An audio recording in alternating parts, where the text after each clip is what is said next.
and welcome to day 162 of me trying to teach myself how to draw. Continuing on with our little gargoyle project, I double-checked proportions and like the twist of his torso because it is kind of a strong twist, and I was struggling how to get his abs in there. Not necessarily drawn in, but like placed so that I know where things are moving. But I think I managed to get it, and then I just kind of fleshed out everything else and cleaned it up. I got like his calves working properly because they are like smushed up against his thigh, but also like the perspective has things foreshortened kind of weird. And I think at this point my goal is not necessarily to be anatomically accurate, but to be believable. Like, I just want to have things placed in a way that you can go, yeah, that's right, even though it might not necessarily be right.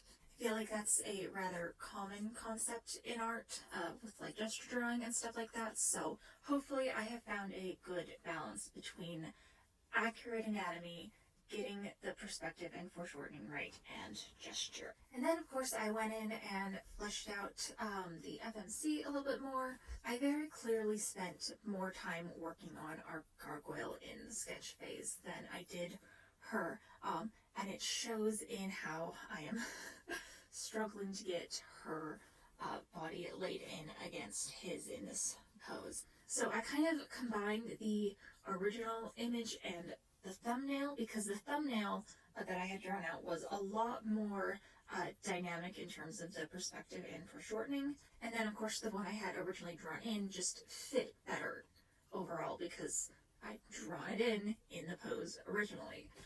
Overall, I think I did a pretty good job. Getting the hips placed on the torso was kind of hard with how she's bending and how her hips are stacking on top of her torso because of foreshortening.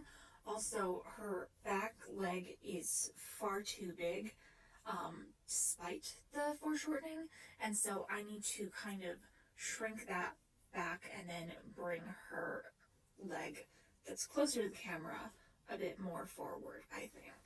But yeah, that is what I got done today. I think I need to start doing sketches where like I flesh out the entire character, like everything with like clothing and accessories and whatnot, just because I kind of feel like this process is really slow, and if I can just wrap everything in on paper like I normally do, then I think it would go faster.